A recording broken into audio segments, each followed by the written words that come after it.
Retro Rob plays everything. Hey, Rob here, and I'd like to return with you to the glorious days of yesteryear. Well, not too far back, but let's go back to the mid to late 90s. More specifically, the mall. Even more specifically than that, the center lane of the mall where all those kiosks were. Probably around Christmas time. And it probably would have been one of those kiosks with the wheels on it. And no actual, like, counter. It would have just been a thing with a whole bunch of Chinese toys piled up behind him on a cart. What you would have seen there, very likely, is one of these. This is the Super Games 76,000 B-in-1, and this was kind of the flagship device of these kinds of Famiclones. Famiclone. What's a Famiclone? If you do not know, it is the Famicom is the Japanese version of the NES. And a Famiclone is a copy of that, usually with a bunch of games on board. This is one of those, a Famiclone. So it plays Japanese NES games. These sold like crazy during that time period. This is a time period when the internet was still, it was there, but it wasn't like the huge fount of knowledge and purchasing that it was. So early importers would get a lot of these and start selling them at malls all over the place, and that's how you would have seen it. Mine wasn't exactly like this, but I did pick mine up at a mall. Mine was red, and it featured a lot less games. Usually, they were bootlegs, but in many cases, there were actually a bunch of just original of the original NES games loaded on these. This is actually one of those. It's got a little bit of everything on it. All right, I think we've discussed enough of the history of these things. Generally, you would pay probably at the top end, maybe $25, $30 for one of these. So they were actually kind of a good deal. And a lot of parents bought them for their kids. And a lot of kids learned about Nintendo off of these particular devices. They probably learned to hate the controls, but, you know, the games themselves became, you know, in the public eye for a lot of the kids because they had some of these. So they have fond memories of them. Us not so much, maybe. But they are kind of interesting. And I'm going to go over this particular one. Now, this particular one came with an extra controller, and it also would have come with a gun, which would have only worked on a CRT. Of course, at that time, it didn't matter because everybody pretty much had CRTs, believe it or not. Just 20 years ago, LCDs really weren't huge sellers yet. They were very expensive, so everybody had CRT, so the gun games would have worked on there. Now it's kind of a bigger deal, but back then, not so much. Boy, that was a lot of talking for one little statement. But anyway, the device itself. Let's take a look at the front, button-wise. We have Turbo A, Turbo B, A, and B, because of course the NES only had 2 buttons, really. Well, it had 4 if you count Start and Select. I'm sorry, Select and Start. There's also a reset button here. This one's kind of unusual because if you look at the front, this stick right here, the fake analog stick, it actually works. It's digital still, but it actually works. This is also real too. It's a little bit more sluggish though, I found. It doesn't seem to control as well, but it actually is a reasonable pad, and all the buttons, they don't feel great. They don't feel like a high-end OEM or anything, but they are competent buttons. They're built to actually work, and they do actually work. And this is a rather old design for this kind of thing, and it's still fully functional. So, you know, they are built fairly decently, and they can take a fair, decent amount of a beating. I'm going to talk about the finish in a minute, but let's go look at the back. Another nice thing about this particular device that isn't always present, notice that it's got RCA jacks on the back, so you can change out the cable if you need to. A lot of them have the cable attached. That makes it a little bit harder. This isn't a great device, but it does actually have some features. Right here also, you have DC in. That's actually fairly common. It wasn't very common for them to actually include the power supply, and this one's no exception. It didn't include the power supply, but you could get a power supply for it. I think it's a standard 5-volt. I'd have to look. Of course, they don't list it on here. On, off, and I'll show you that in a minute. Another thing you will notice is this green looks like it may have been spray painted on. Maybe. It feels like it's been spray painted on. You can also notice there's a color deviation on the back. The extra joystick port, of course, you can plug in your joystick or your gun here. Standard 9-pin, and the second controller probably will work on an Atari 2600. At least most do. I haven't tested this one specifically, but generally it uses the same pinout. Up on top,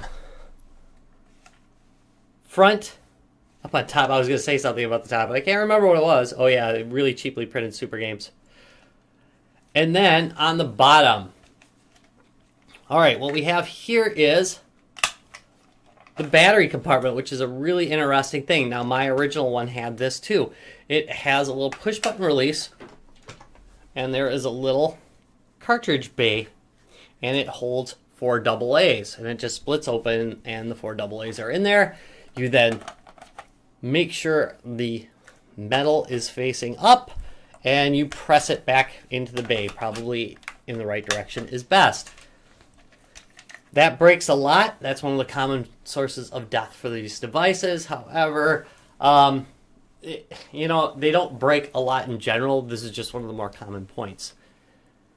Finally, at the bottom, there is a Famicom cartridge port. Back in the day, of course, because there wasn't a whole lot of information like that on the internet, you probably wouldn't have known what it was. You probably would have thought it was proprietary because obviously an original NES cartridge doesn't fit in there. They're pinned out differently. And in the US at that time, you wouldn't have had a lot of access to Famicoms. So you wouldn't know. It was the best kind of security there was. You just ignorance. Okay, second controller is very light. Features all the same buttons. It's got, look at it, set of 6. No reason whatsoever. However, the start and select buttons on this are rubbery, which is kind of interesting. The D-pad feels pretty good. The center has no reason to be here because, of course, there's no actual stick here. They just put a sticker here. They probably could have put a stick in there. Maybe some versions did have it. You can also see a little indent right here where I think the sticker probably would have gone here, and maybe originally a stick was planned to go there. A joystick was planned to go there. Now it's just basically a phallus. Look that one up, kids. If you didn't get it, Freud would be proud of this controller. So this one's interesting too. Look at the bottom's black, so it looks kind of classy. It's actually kind of a neat looking controller. I mean, other than the, yeah, the all-time #1 there. Anyway, yeah, that's pretty much all I have to say about the hardware. Plastic-wise, it feels, you know, it doesn't feel cheap, but it's not, it's competent plastic, but it's not good. It's not good plastic. It's not what I would call cancer plastic, really. It's probably slightly cancerous, but it doesn't feel that bad. If I twist it, it's got a little bit of creak, but not a lot. Honestly, probably about as much creak as an Xbox One controller. Get some crap for that, but still, it's true. All right, so there it is. Super Games. Let's go play it.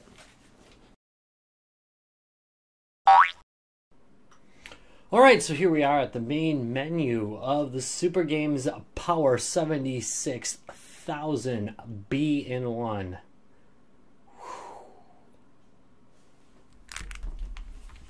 There's no reason for this headset. Buy a headset. 76,000 games. You think there's any repeats on here? Yes, there are. But I will say one thing. For the most part, they are actually labeled correctly, and there is a lot of games you'd actually want to play on here. I found that the D-pad itself doesn't appear to work very well. I don't know, it's slow. It's really weird. But in-game it works some of the time and then doesn't in other ones. I don't know what's up with that. I don't know why it works in some games and doesn't in other ones, because it's really just a D-pad. But anyway, so I have to use the fake analog stick to play, which is fine. It does seem to work just fine. Let's see. Let's just For the sake of argument, we'll look at 1942. One player, and yeah, 1942. Quite a nice version of it. I mean, you know, by the time 1942 came out, the arcade games looked so much better, you know. And the Nintendo's versions look kind of dated, but at least it's not horrendous, you know. It looks pretty good, right? Right? All right, but it's playable, and that's really what's important in Nintendo games. Plays absolutely fine, even with this kind of chintzy joystick. All right, back to the menu. Sorry, it'll go no signal for a second while I'm doing that. Let's go back to one. Okay, so some of the exceptions are sometimes games are renamed. And this is one of them. Here's Tekken. And of course, that's not Tekken because there wasn't Tekken for the NES. But it is Karateka, which is a great game if you ever played it on the Apple II or the Commodore 64. Some of my favorite systems to play it on. I played it precious little on the Nintendo, but it is a good game. I'm going to get my butt kicked here. Can't blame the controller. It's all my lack of skill. Oh, come on, you bugger. Oh, really? Come on.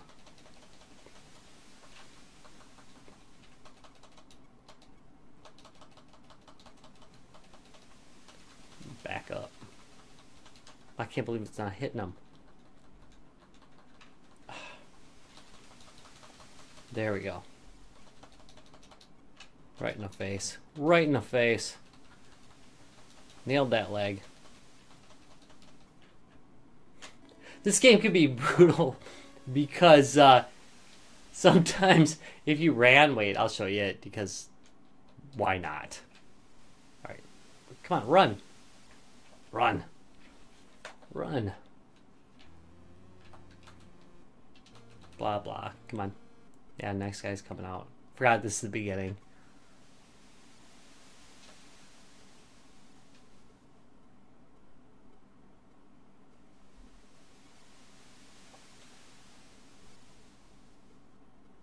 Run. There we go. Watch if I run.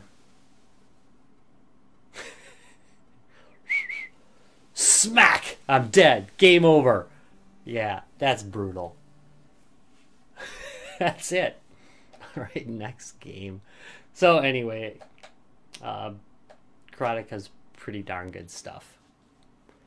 And a lot of the games that are on here, I'm not gonna I'm not gonna go through 76,000 games. I'm sorry. It's not gonna be an every game played video.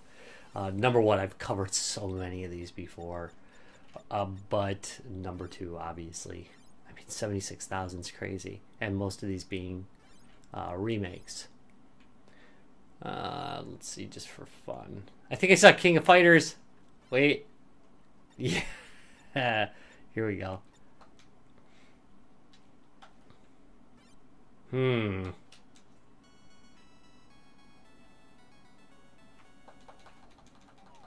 Ye Are Kung Fu. I'm pretty sure, right?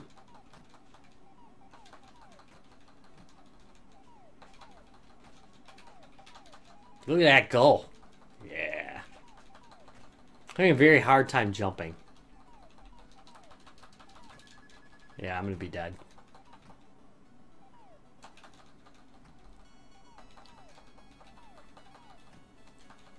Used to love this game in the arcade. Oh, you bugger. There we go, he's down. Used to love this game. It looked way better in the arcade. Alright, so on to another topic on this particular thing, which is the Famicom Port. Alright, so interesting things about the Famicom Port. Number one, original Famicom cartridge. Super games. I'm going to turn it off. You're going to get a blue screen. Sorry about that. I'm going to eat my hair. No, it does not fit. physically will not fit. However, a pirate Famicom cart, which also fits into the Famicom as well. Watch this. Right there. All snuggy. Now this one actually fits in my Sharp Twin. Has no problems running off of there. It will not, however, run off of my Retron 5. Look at that. Little Ninja Gaiden action. Little Ninja. Got a Ninja theme going. Like those ninjas. Ninja. It's not right. Alright. Look at that. Runs fine. So, real cart doesn't work.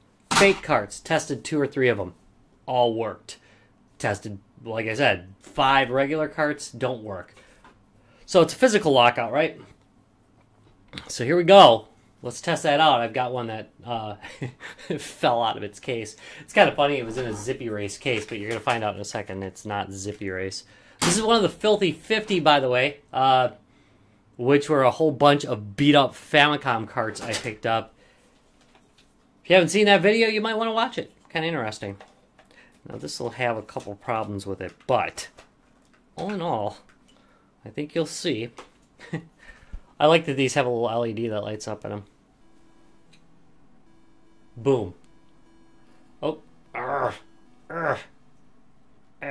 Spelunker. This game is in bad shape, though, but it actually does work. Oop, hit the wrong button.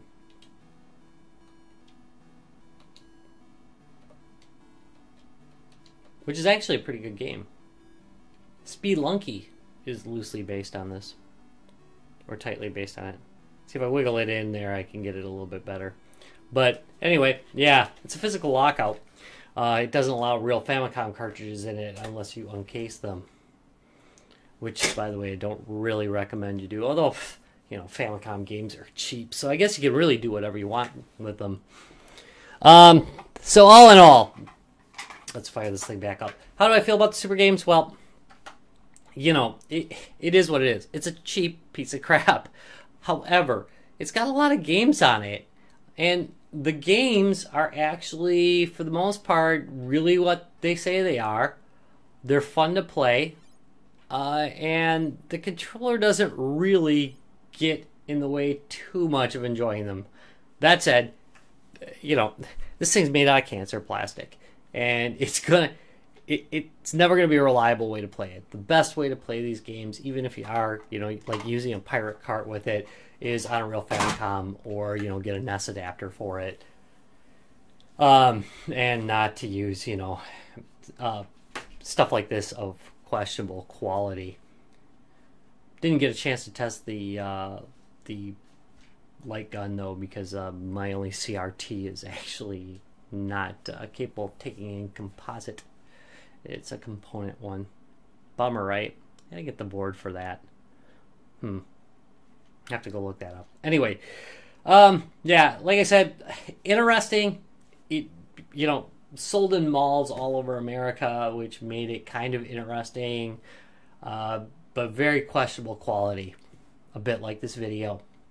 I want to thank you very much for watching it. If you enjoyed it, do me a favor, give me a thumbs up, subscribe for more, and I'll see you next time with some more Famiclones or other amazingly fake crap. Bye.